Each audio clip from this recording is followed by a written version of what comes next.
PSL এ নয় IPL এ খেলতে গেল নাহিদ রানা। নাহিদ রানার 152 কিলোমিটার গতির বল দেখে মুগ্ধ পাঞ্জাবের মালকিন প্রীতি জিন্তা। 12 কোটি টাকায় সরাসরি চুক্তিতে নাহিদ রানাকে দলে ফেরালো পাঞ্জাব কিংস। দর্শক, দেশের ক্রিকেট মহলে এখন একটাই নাম, নাহিদ রানা। তবে খবরটি বিপিএল বা পিএসএল নিয়ে নয়, বরং বিশ্বের সবচেয়ে বড় ধনাঢ্য ফ্র্যাঞ্চাইজি লিগ আইপিএল নিয়ে। পাকিস্তানের পিএসএলকে বুড়ো আঙ্গুল দেখিয়ে কোটি কোটি টাকার ঝনঝনানি নিয়ে আইপিএলে পা রাখছেন বাংলাদেশের এই গতির দানব। আর তাকে দলে ফেরাতে রীতিমতো লড়াই করেছেন প্রীতি জিন্তা। নাহিদ রানা বাংলার এই তরুণ পেসার এখন বিশ্ব ক্রিকেটের নতুন সেনসেশন। গতির ঝড়ে যিনি কাঁপিয়ে দিচ্ছেন বাঘা বাঘা ব্যাটারদের। সম্প্রতি 152 কিলোমিটার গতির এক বুলেট গতির ডেলিভারিতে পুরো বিশ্বকে তাক লাগিয়ে দিয়েছেন তিনি।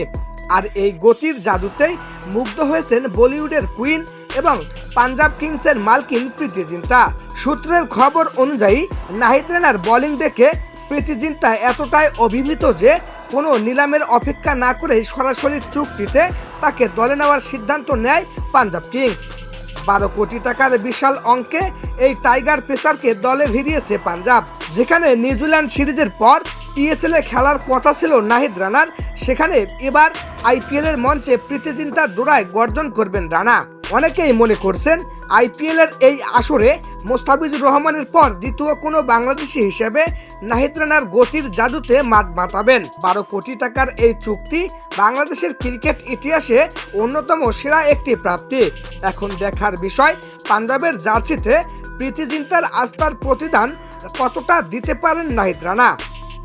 ক্রিকেট বিশ্বের এমন সব রোমাঞ্চকর খবর পেতে আমাদের চ্যানেলটি সাবস্ক্রাইব করে সাথেই থাকুন। সবাইকে ধন্যবাদ।